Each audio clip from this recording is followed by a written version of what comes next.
हाँ जी, नमस्कार साथियों, स्वागत है आप सभी का दिशा ई राइज ऑनलाइन प्लेटफॉर्म पर। साथियों, हम बात कर रहे थे विशेष रूप से अपने टॉपिक सिसोदिया वंश की। हमने गुहिल वंश पढ़ लिया था और गुहिल वंश के बाद आज हम जो शुरू करने जा रहे हैं वो है सिसोदिया वंश।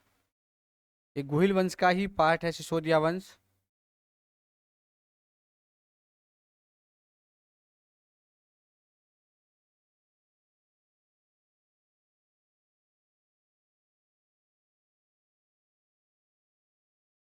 सिसोदिया वंश या ये यूं कह सकते हैं गुहिल वंश की जो दो शाखाएं थी, एक तो थी अपनी रावल शाखा जो हमने पढ़ ली, रतन सिंह तक रावल शाखा रही क्षेम सिंह से लेकर। एक अब जो आएगी वो है राणा शाखा। यानी गुहिल वंश में दो शाखाएं थी, रावल और राणा। राणा शाखा की शुरुआत राहब के माध्यम से होती है और रावल शाखा की शुरुआत क्षेम सिंह के द्वारा होती है। दोनों भाई थे। क्षेम सिंह से लेकर रतन सिंह तक की शाखाओं ने यानी 1303 तक रावल शाखा ने मेवाड़ में शासन किया था। वहीं राणा शाखा जिसकी शुरुआत राहब के समय हुई थी, राहब चला गया था सिसोदा गांव। कौन सा गांव चला गया था भाई? सिसोदा गांव चला गया था। और सिसोदा गांव में विशेष रूप से ध्यान रखना, सिसोदिया कहलाए ये लोग। सिसोदा जानने के कारण राणा शाखा क्या कहलाई? सिसोदिया।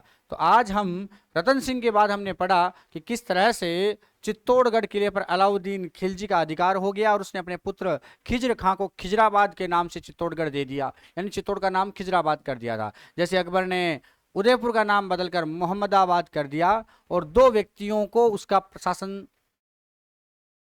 जो है वो सौंपा था।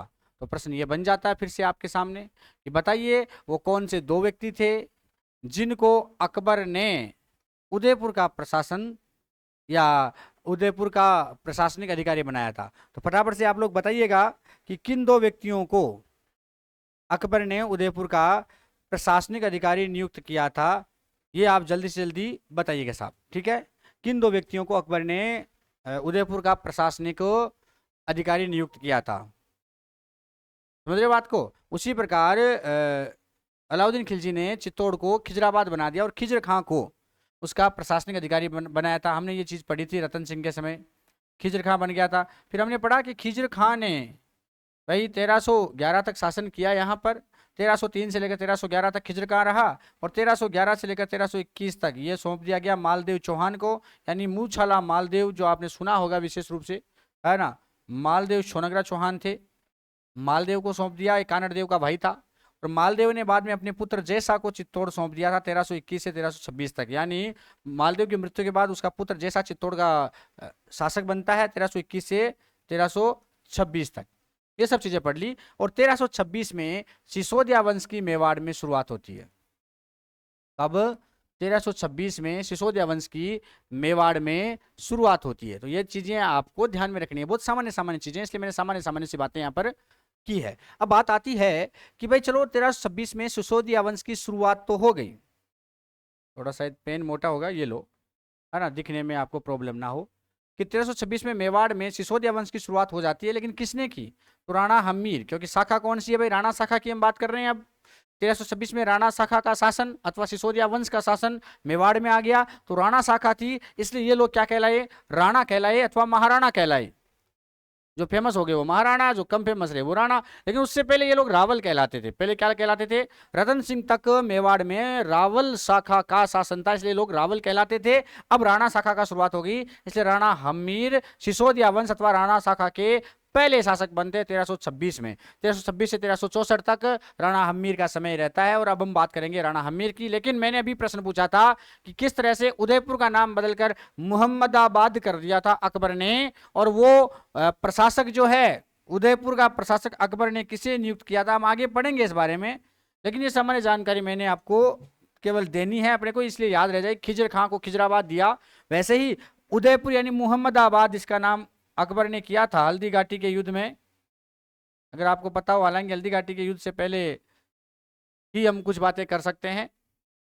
तो उदयपुर जीत लिया था अकबर ने और उसका नाम मुहम्मदाबाद रख लिया। और मुहम्मदाबाद जो है वो सौंप दिया था फखरुद्दीन को और जगन्नाथ को। फखरुद्दीन और जगन्नाथ जो है वो बन गए थे साहब शासक किसके, मुहम्मदाबाद अथवा उदयपुर के शासक बन गए थे फखरुद्दीन और जगन्नाथ। फखरुद्दीन और जगन्नाथ का नाम आप जरूर ध्यान रखना, मैं थोड़ा साफ लिख दूं जिससे आपको ये चीजें समझ में आ जाए। कौन कौन है भाई, एक तो है फखरुद्दीन और एक है जगन्नाथ। इन दोनों को उदयपुर का प्रशासनिक अधिकारी बनाया था किसने, अकबर ने। लेकिन अभी हम इसकी बात नहीं कर रहे, अभी हम मूल बात किसकी कर रहे हैं, खिजराबाद की कर रहे थे। चलिए राणा हम्मी से सिसोदिया वंश की शुरुआत हो जाती है। राणा हम्मी से किसकी शुरुआत हो जाती है भाई, सिसोदिया वंश की शुरुआत हो जाती है। तो हम उसी को पढ़ लेते हैं आज। बात करें तो राणा हम्मीर अथवा सिसोदिया वंश, टॉपिक क्या अपना, राणा हम्मीर अथवा सिसोदिया वंश। और सिसोदिया वंश में पहला बंदा कौन है, राणा हम्मीर। कौन है भाई, राणा हम्मीर। राणा हम्मीर की हम बात करें, इसका समय क्या रहेगा, समय क्या रहेगा 1326 से 1364 राणा हम्मीर का समय रहेगा। ये समय आपको जरूर याद कर लेना चाहिए क्योंकि यहाँ से प्रश्न पूछे जाने की संभावनाएं रहती भी हैं, यहाँ से प्रश्न पूछे जाने की संभावनाएं रहती भी है, इसलिए ये चीजें आपको याद कर लेनी चाहिए। ये कुछ चीजें हैं बहुत सामान्य है, बहुत ज्यादा सामान्य है, बस अब हम अगर पढ़ लेते हैं इनको ढंग से तो मजा भी आ जाता है, पढ़ने का भी आनंद आ जाता है। चलिए हम शुरुआत कर लेते हैं सीधी सीधी, ज्यादा समय वेस्ट ना करते हुए, कि राणा हम्मीर जो था वो सिसोदा शाखा का पहला शासक था। तो ये पुत्र किसका था, इसके पिता का नाम आपको जरूर याद होना चाहिए क्योंकि आपको पता है हमीर ने बहुत कुछ काम किए थे, इसलिए इनके पिता जो है, कई बार हम हमीर में कंफ्यूज हो जाते हैं, हम रणथंभौर वाले हमीर को भी उठा लेते हैं साथ में, और एग्जाम में जब प्रश्न आता है हम रणथंभौर और चित्तौड़ वाले हमीर यानी मेवाड़ के हमीर और रणथंभौर के हमीर दोनों से कंफ्यूज होकर के उत्तर कुछ और दे देते हैं। ऐसा कई बार हुआ है, जैसा कि बच्चों के कमेंट बॉक्स में मुझे उत्तर मिले थे। तो अब बात आती है ऐसा होना नहीं चाहिए क्योंकि वो हमीर अलग है, ये हमीर अलग है। इस हमीर की हम बात करें तो इसके पिता थे अजय सिंह। इसके पिता कौन थे भाई, अजय सिंह, अथवा हम कह सकते हैं अरी सिंह। अजय सिंह का ही दूसरा नाम क्या है, अरी सिंह।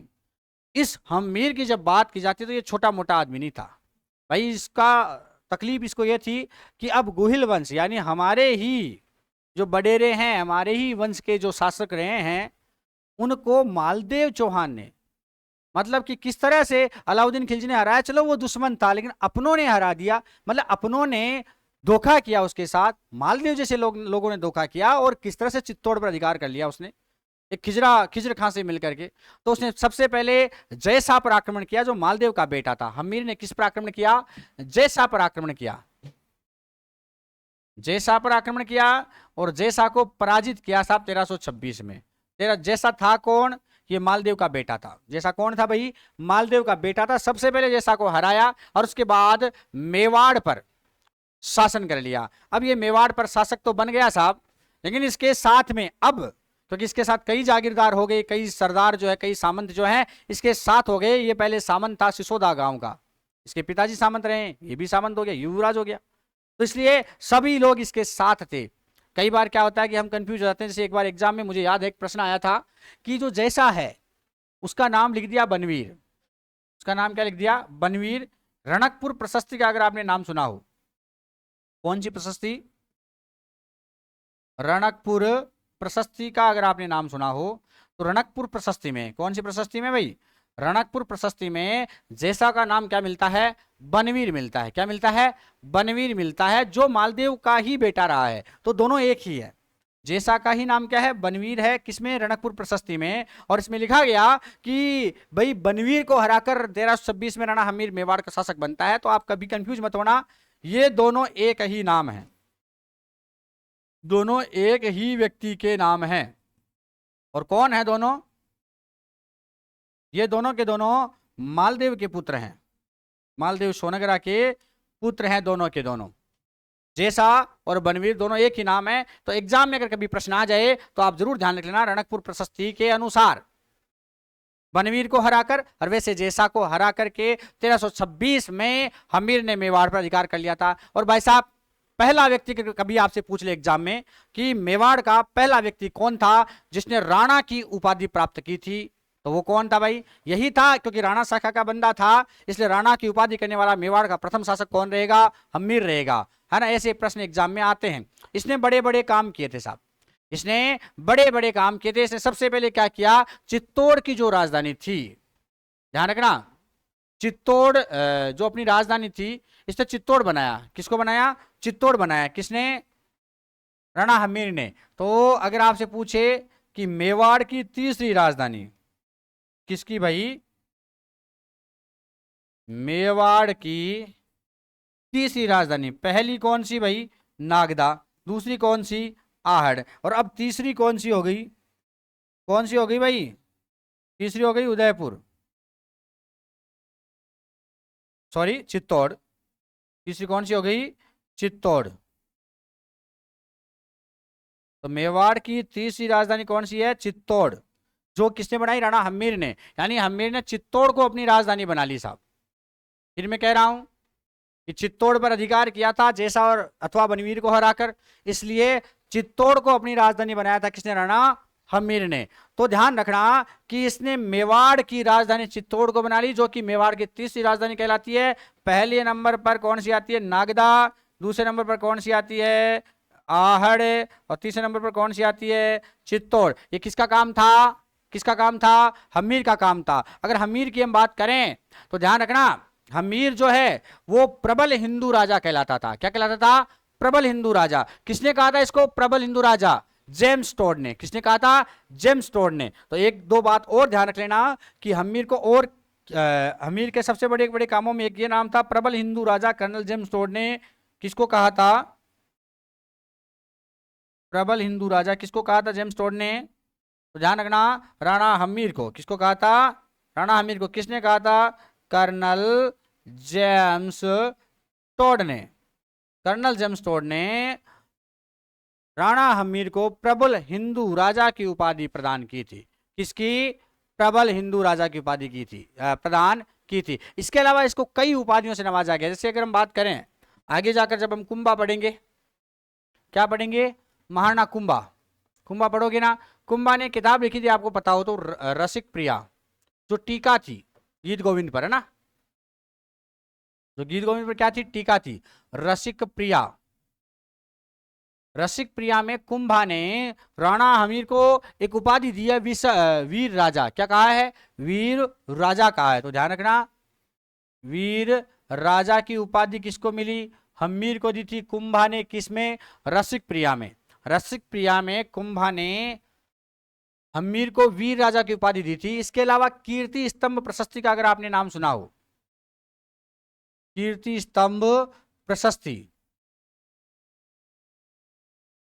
कीर्ति स्तंभ प्रशस्ति में राणा हमीर को विषम घाटी पंचानन की उपाधि से जाना गया है। विषम घाटी पंचानन भी कहा गया है। किसमें, कीर्ति स्तंभ प्रशस्ति में राणा हमीर को क्या कहा गया है भाई, विषम घाटी पंचानन। किसमें, कीर्ति स्तंभ प्रशस्ति में। क्यों कहा जाता है ऐसा, विषम घाटी पंचानन का मतलब क्या होता है, तो ध्यान रखना, यानी ये विषम परिस्थितियों में शेर के समान होता था। इसका अर्थ होता है विषम परिस्थितियों में शेर के समान, पंचानन शेर के समान होना, इसलिए इसको कहा गया है। इसके अलावा इसको मेवाड़ का उद्धारक भी कहा गया है। ये हम उपाधियों की बात कर रहे हैं, कंटिन्यूज। मेवाड़ का उद्धारक, एक तरह से आपका क्रेश कोर्स हो गया है। मैं बहुत फास्ट और ज्यादा जानकारी आपको देने की कोशिश करूंगा कि रसिक प्रिया में राणा हमीर को वीर राजा कहा गया है, कीर्ति स्तंभ प्रशस्ति में विषम घाटी पंचानन की उपाधि से जाना गया है। इसके अलावा इसे मेवाड़ का उद्धारक भी कहा गया है। क्या कहा गया है, मेवाड़ का उद्धारक भी कहा गया है। क्योंकि हमीर की अगर हम बात करें, जब हमीर को मेवाड़ मिला था तो वो बहुत ही विकट परिस्थितियों में मिला था।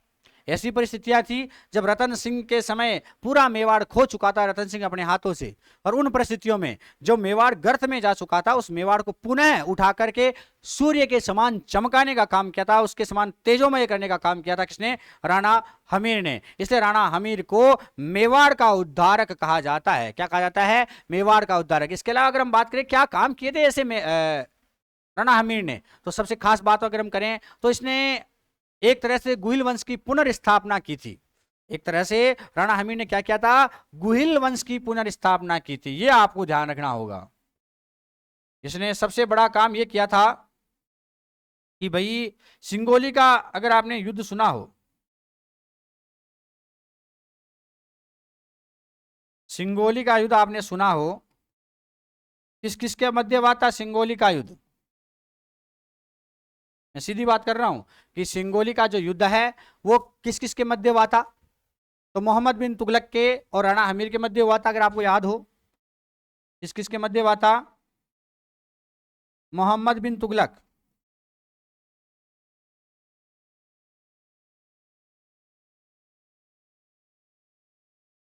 मोहम्मद बिन तुगलक और राणा हमीर, इन दोनों के मध्य हुआ था सिंगोली का युद्ध, जिसमें हमीर की विजय हुई थी और मोहम्मद बिन तुगलक जो है वो पराजित हो गया था, हार गया था साहब।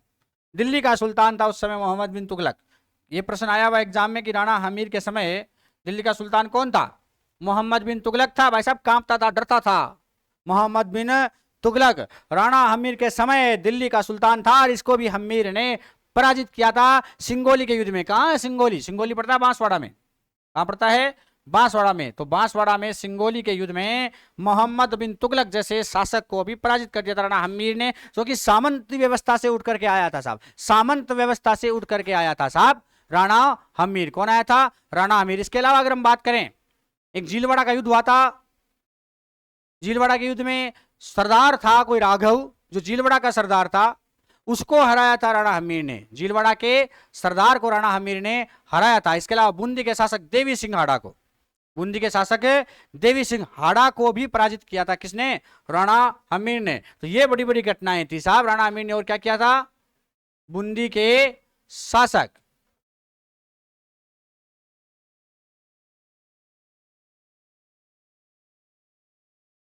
देवी सिंह हाड़ा को परास्त किया था। किसने? किसने भाई?